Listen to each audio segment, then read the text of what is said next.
ஓம் சாந்தி. அவ்யக்த முரளி 8/4/1982. அவ்யக்த பாப்தாதா, மதுபன்.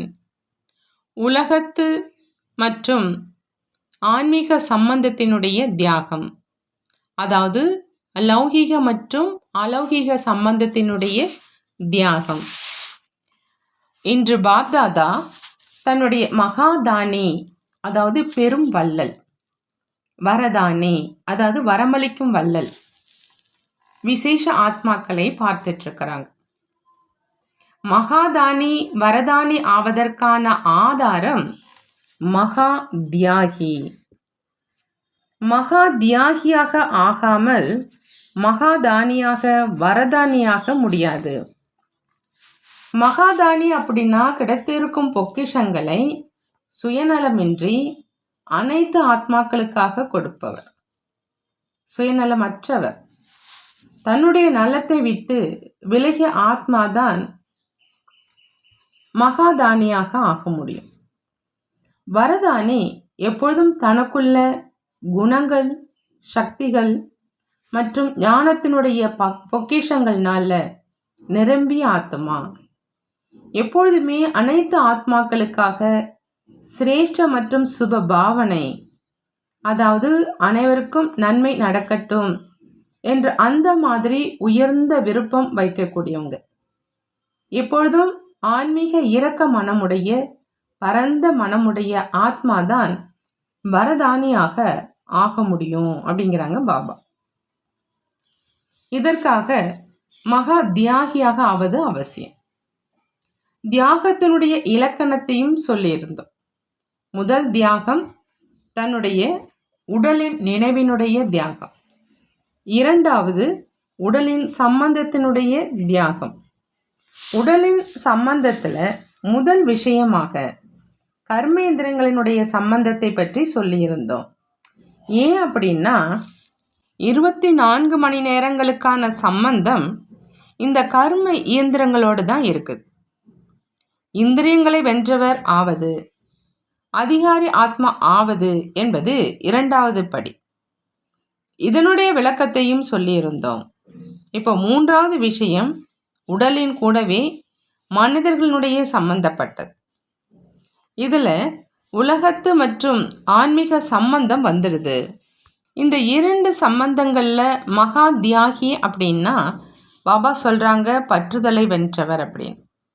பற்றுதலை வென்றவரினுடைய அடையாளம் இரண்டு சம்பந்தங்களிலும் யார் மீதும் வெறுப்பு இருக்காது, யார் மீதும் பற்றுதலோ அல்லது ஈர்ப்போ இருக்காது. ஒருவேளை யார் மீதாவது வெறுப்பு இருக்குது அப்படின்னா அந்த ஆத்மானுடைய அவகுணம் அல்லது உங்களுடைய மனம் விரும்பாத காரியத்தை செய்து அடிக்கடி உங்களுடைய புத்தியை சஞ்சலப்படுத்துவாங்க. விரும்பாவிட்டாலும் எண்ணத்தில், வார்த்தையில், கனவுல கூட அவரை பற்றிய தவறான சிந்தனை இயல்பாகவே இருக்கும். நீங்கள் தந்தையை நினைவு செய்வீங்க, மேலும் அந்த ஆத்மா எதிரில் வந்துடும். எப்படி இதயத்தை ஈர்க்கும் பட்டுதல் வைக்கப்பட்ட ஆத்மா விரும்பாவிட்டாலும் கூட தன் பக்கம் கவர்ந்து இழுத்தே விடும். அவர் குணம் மற்றும் அன்பின் ரூபத்தில் புத்தியை கவர்ந்து இழுப்பார். மேலும் வெறுப்பான ஆத்மா சுயநலம் நிறைவேறாத காரணத்தினால அந்த சுயநலம் புத்தியை சஞ்சலப்படுத்தும். எதுவரை சுயநலம் நிறைவேறலையோ அதுவரை அந்த ஆத்மாவோடு பகைமையினுடைய உணர்வு மற்றும் கர்ம கணக்கு முடியறதில்லை. வெறுப்படைவதற்கான விதையாவது சுயநலத்தின் ராயல் சொர்பமான வேண்டும் என்பது. இவருக்கு இதை செய்யணும், இதை செய்யக்கூடாது, இதை நடக்கணும், அப்படி வேண்டும் என்பதனுடைய விருப்பமானது அந்த ஆத்மாவோடு சுயநலத்தினுடைய சம்பந்தத்தை இணைச்சிடும். வெறுப்படைந்த ஆத்மாவை பற்றி எப்பொழுதும் வீணான சிந்தனை இருக்கிற காரணத்தினால பரதர்ஷன சக்கரதாரியாக ஆயிடுவாங்க. ஆனால் இந்த வீணான சம்பந்தமும் பற்றுதலை வென்றோராக ஆகவிடாது. அன்பின் காரணமாக பற்றுதல் இருக்காது. ஆனால் கட்டாயத்தினால பிறகு என்ன சொல்வாங்க, நானும் நொந்து போயிட்டேன், அப்படி யார் நோக்கடிக்கிறாரோ அவர் மேல் புத்தியோகம் செல்லும் தான் இல்லையா? நேரமும் செல்லும், புத்தியும் செல்லும், மேலும் சக்திகளும் செல்லும். அப்படி ஒன்று இந்த சம்பந்தம், இரண்டாவது அழியும் அன்பு மற்றும் பிராப்தியினுடைய ஆதாரத்தில் அல்லது அற்ப காலத்துக்காக ஆதாரமாக ஆகிறதனுடைய காரணமாக ஏற்படும் பற்றுதல் மற்றும் ஈர்ப்பு. அதுவும் லௌகிக மற்றும் அலௌகிக இரண்டு சம்பந்தங்களிலும் புத்தியை தன் பக்கமாக இருக்கும். எப்படி லௌகிகத்தில் தேகத்தினுடைய உறவினர்கள் மூலமாக அன்பு கிடைக்குது, ஆதரவு கிடைக்குது, பிராப்தி ஆகுது அப்படின்னா அவங்க மேலே விசேஷமான பற்றுதல் போகுது இல்லையா? அந்த பற்றுதலை அகற்றுவதற்காக முயற்சி செய்கிறீங்க. எந்த பக்கமும் புத்தி செல்லக்கூடாது அப்படிங்கிற லட்சியத்தை வைக்கிறீங்க. லௌகீகத்தை விட்ட பிறகு அலௌகீக சம்பந்தத்திலும் இதே அனைத்து விஷயங்களும் புத்தியை கவர்ந்து இழுக்குது. அதாவது தன் பக்கம் புத்தியை சுலபமாக ஈர்த்திடுது. இதுவும் தேகாதாரிகளுடைய சம்பந்தம்தான்.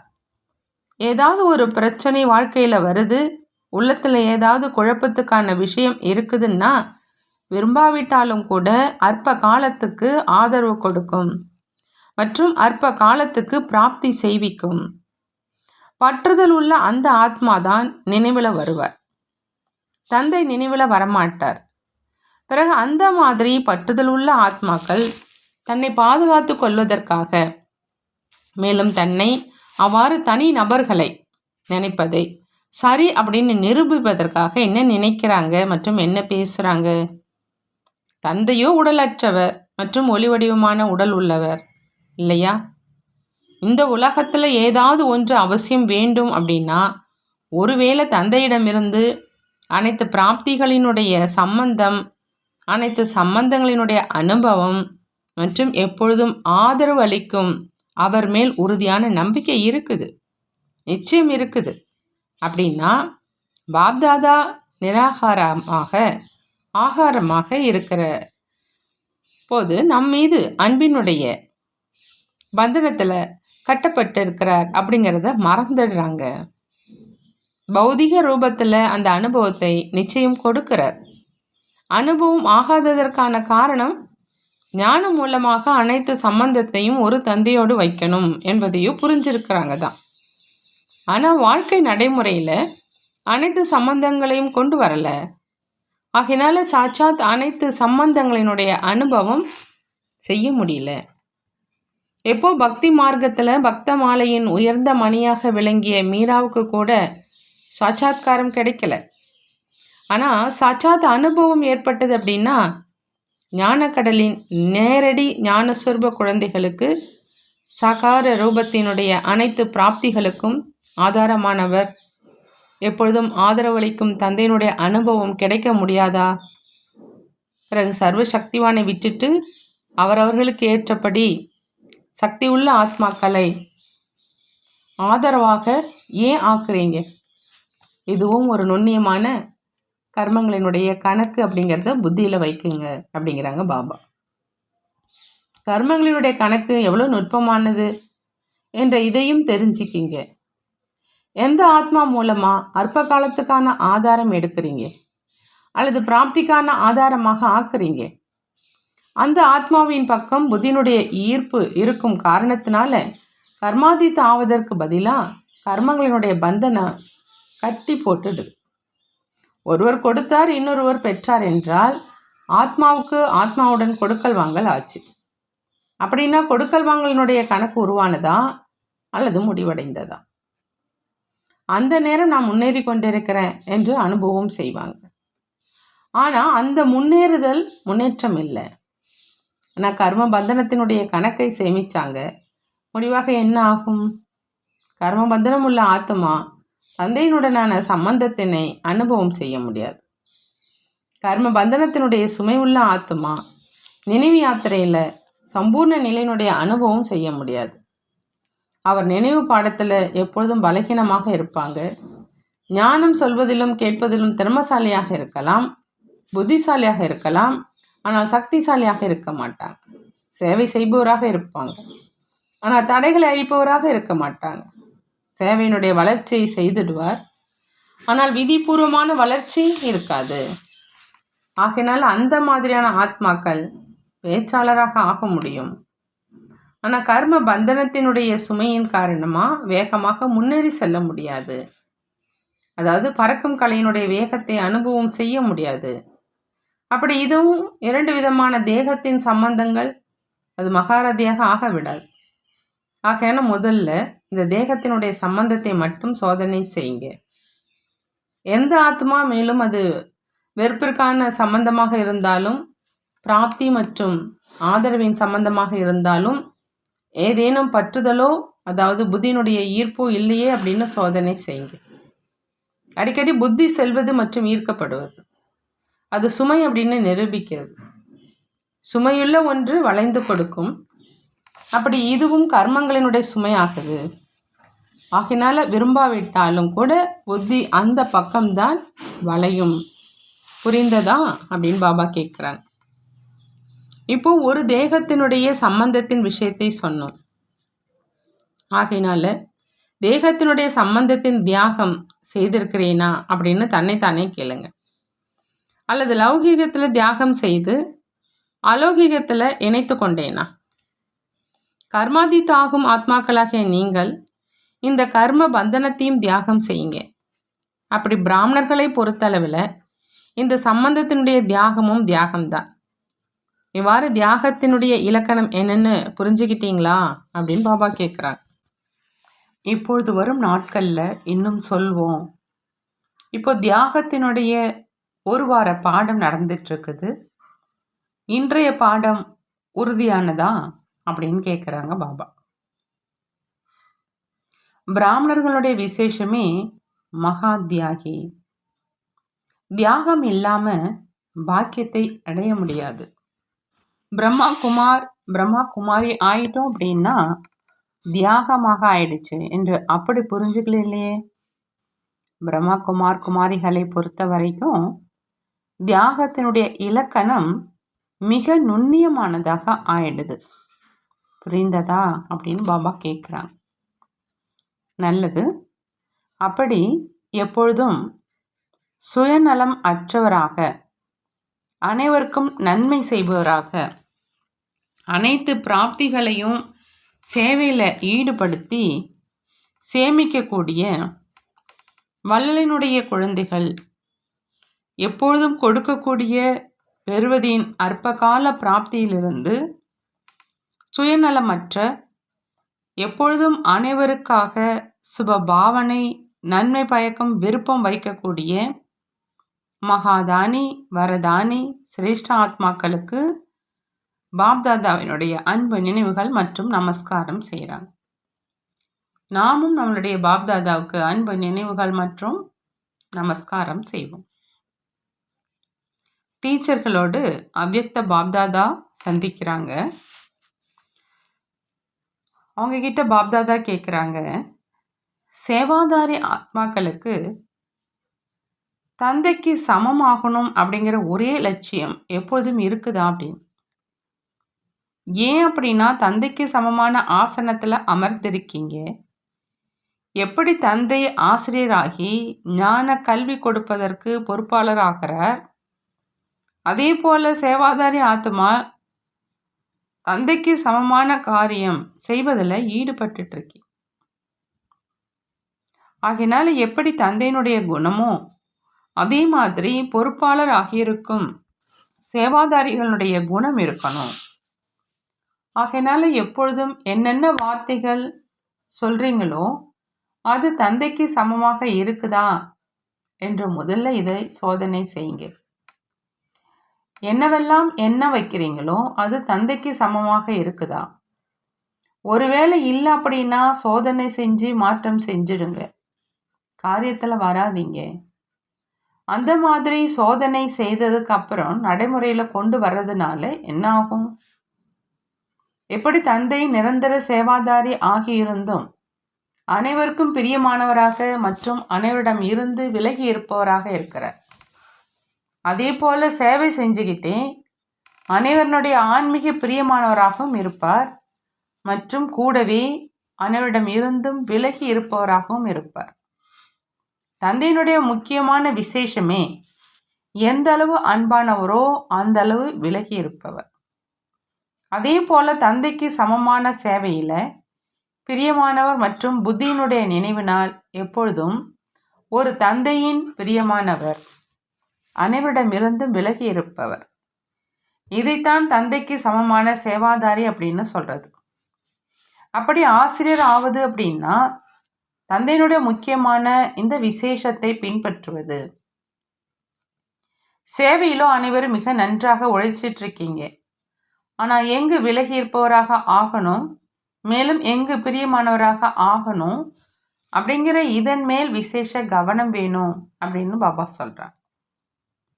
ஒருவேளை அன்போடு சேவை செய்யலை அப்படின்னாலும் சரி கிடையாது, அன்போடு சேவை செய்யலைனாலும் சரி கிடையாது.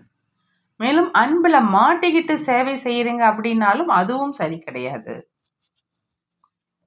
ஆகினால் அன்போடு சேவை செய்யணும், விலகி இருக்கும் நிலையில் நிலைத்திருந்து செய்யணும். அப்போதான் சேவையில் வெற்றி கிடைக்குங்கிறாங்க பாபா. ஒருவேளை கடுமையாக உழைச்சதுக்கு அப்புறம் கூட வெற்றி குறைவாக கிடைக்குது அப்படின்னா அவசியம் அன்பாக மற்றும் விலகி இருப்பவராக ஆகிறதுல சமநிலையில் குறை இருக்குது அப்படின்னு அர்த்தம். ஆகையினால சேவாதாரி அப்படின்னா தந்தைக்கு பிரியமானவர் மற்றும் விலகி இருப்பவர்.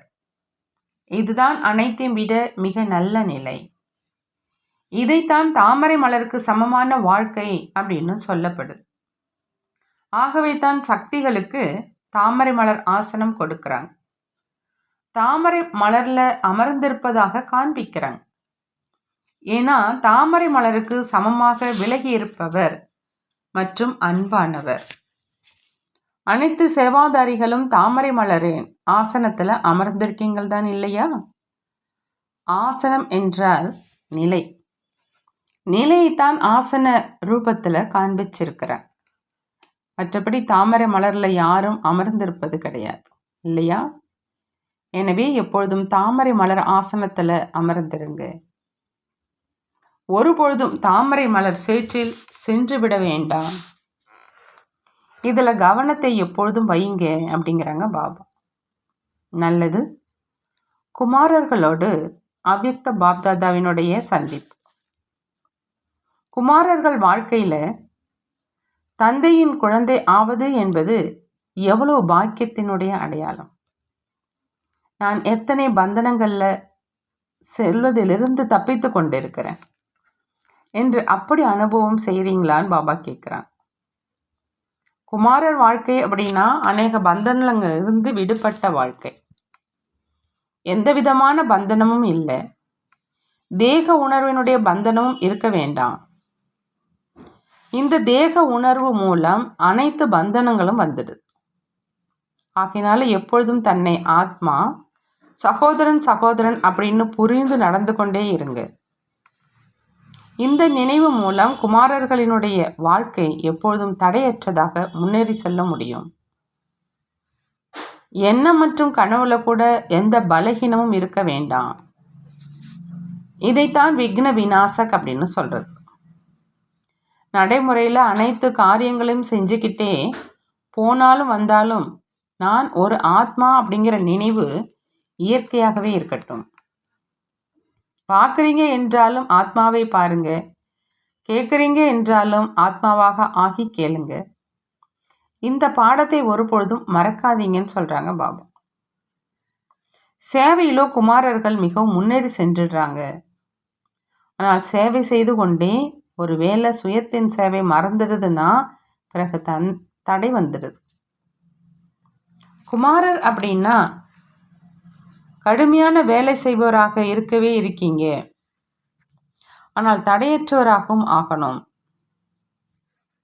சுயத்தின் சேவை மற்றும் உலகின் சேவை இரண்டிலும் சமநிலை இருக்கட்டும்ங்கிறாங்க பாபா. சேவையில் அந்தளவு பிஸியாக ஆகாதீங்க. அதன் காரணமாக சுயத்தின் சேவையில் அலட்சியமானவராக ஆகிடாதீங்க. ஏன்னா குமாரர் எந்த அளவு தன்னை முன்னேற்ற விரும்புகிறாரோ அந்தளவு முன்னேற்றி கொள்ள முடியும். குமாரர்கள்ட்ட உடலினுடைய சக்தியும் இருக்குது, மேலும் கூடவே திட எண்ணத்தினுடைய சக்தியும் இருக்குது. ஆகினால அவங்க என்ன விரும்புகிறாங்களோ அதை செய்ய முடியும். இந்த இரண்டு சக்திகள் மூலமாக முன்னேறி செல்ல முடியும். ஆனால் சமநிலையின் கலை முன்னேறும் கலையில் எடுத்து செல்லும். சுய சேவை மற்றும் உலக சேவை இரண்டுக்கும் சமநிலை இருந்தது அப்படின்னா தடையற்று வளர்ச்சி இருந்துகிட்டே இருக்குங்கிறாங்க. அடுத்ததாக பாப்தாதா கேட்குறாங்க, குமாரர்கள் எப்பொழுதும் தன்னை தந்தையுடன் இருப்பதாக நினைக்கிறீங்களா அப்படின்னு. தந்தை மற்றும் நான் எப்பொழுதும் கூடவே இருக்கிறோம் என்று அப்படி தந்தையினுடைய நிரந்தர துணைவனாக ஆகியிருக்கீங்க. பொதுவாகவே வாழ்க்கையில் எப்பொழுதும் யாரையாவது துணைவனாக ஆக்குவாங்க. அப்படி உங்களுடைய வாழ்க்கையினுடைய துணைவன் யார் அப்படின்னு பாப்தாதா கேட்குறாங்க. அதுக்கு அங்கே இருக்கிறவங்க எல்லாம் தந்தைன்னு சொல்கிறாங்க. அந்த மாதிரி உண்மையான துணைவன் ஒரு பொழுதுமே கிடைக்க முடியாது. எவ்வளவுதான் அன்புக்குரிய மற்றும் அன்பான துணைவனாக இருந்தாலும், ஆனால் தேகதாரி துணைவன் நிரந்தரமாக துணையாக இருக்க முடியாது. மேலும் இந்த ஆன்மீக உண்மையான துணைவன் எப்பொழுதும் துணைவனாக இருப்பார். ஆகையினால குமாரர்கள் தனியாக இருக்கீங்களா அல்லது இணைந்து இருக்கீங்களான்னு பாப்தாதா கேட்குறாங்க. அங்கே இருக்கிறவங்க எல்லாருமே இணைந்து இருக்கிறோம் அப்படின்னு பதில் சொல்கிறாங்க. பிறகு யாரையாவது துணையாக ஆக்கிக்கணும் அப்படிங்கிற எண்ணம் வர்றது இல்லையா? வருவதில்லை தானே அப்படின்னு கேட்குறாங்க. எப்பொழுதாவது ஏதாவது கடினம் வருது, நோய் வருது, உணவு தயாரிப்பதில் கடினம் ஏற்படுது அப்படின்னா துணையை உருவாக்கணும் அப்படிங்கிற எண்ணம் வருதா அப்படின்னு கேட்குறாங்க. எப்பொழுதாவது அந்த மாதிரி எண்ணம் வருது அப்படின்னா இதை வீணான எண்ணம் அப்படின்னு புரிஞ்சு நிரந்தரமாக ஒரு நொடியில் அதை முடிச்சிடணும். ஏன் அப்படின்னா யாரை இன்று துணைவி அப்படின்னு புரிஞ்சு துணைவியாக ஆக்கினீங்க அப்படின்னா நாளை அவர் மேல் என்ன நம்பிக்கை இருக்குது? ஆகையினால் அழியும் துணையை உருவாக்குறதுனால என்ன லாபம் இருக்குது? ஆகையினால எப்பொழுதும் இணைந்திருக்கிறேன் அப்படின்னு புரிஞ்சுக்கிறதுனால மற்ற எண்ணங்கள் முடிவடைஞ்சிடும். ஏன்னா சர்வ சக்திவான் துணைவனாக இருக்கிறார். எப்படி சூரியனுடைய எதிரில் இருள் நிலைத்திருக்க முடியாது, அதே மாதிரி சர்வ சக்திவானுடைய எதிரில் மாயா நிலைத்திருக்கவே முடியாது.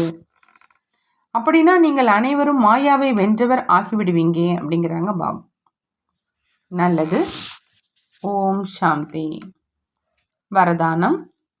தன்னுடைய மன்னிக்கும் சொரூபம் மூலமா அறிவுரை கொடுக்கக்கூடிய மாஸ்டர் மன்னிக்கும் கடல் ஆகுக. மாஸ்டர் மன்னிக்கும் கடலாக ஆகணும் அப்படின்னா அதற்கு பாப்தாதா சொல்கிறாங்க, தன்னுடைய மன்னிக்கும் சொரூபம் மூலமாக அறிவுரை கொடுக்கணும் அப்படின்னு. ஒருவேளை ஏதாவது ஆத்மா உங்களுடைய மனநிலையை அசைப்பதற்கு முயற்சி செஞ்சா, தீமை செய்வதனுடைய உள் உணர்வு வச்சா, அவரையும் நீங்கள் உங்களுடைய நன்மை பயக்கும் உள் உணர்வு மூலம் பரிவர்த்தனை செய்யுங்க அல்லது மன்னிங்க. பரிவர்த்தனை செய்ய முடியல அப்படின்னா மாஸ்டர் மன்னிக்கும் கடலாகி மன்னிங்க. உங்களுடைய மன்னிப்பு அந்த ஆத்மாவுக்கு ஒரு படிப்பனையாக ஆயிடும். இன்றைய நாட்களில் அறிவுரை சொல்கிறதுனால சிலர் புரிஞ்சிக்கிறாங்க, சிலர் புரிஞ்சிக்க மாட்டாங்க.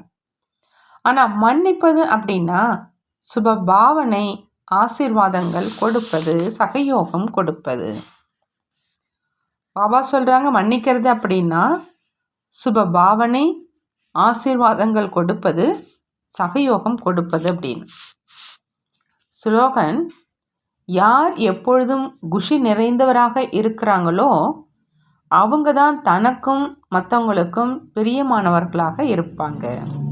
யார் தனக்கும் மற்றவங்களுக்கும் பிரியமானவர்களாக இருக்கிறாங்களோ அவங்க எப்பொழுதுமே குஷி நிறைந்தவர்களாக இருப்பாங்கன்னு சொல்கிறாங்க பாபா. நல்லது. ஓம் சாந்தி. நன்றி பாபா, நன்றி.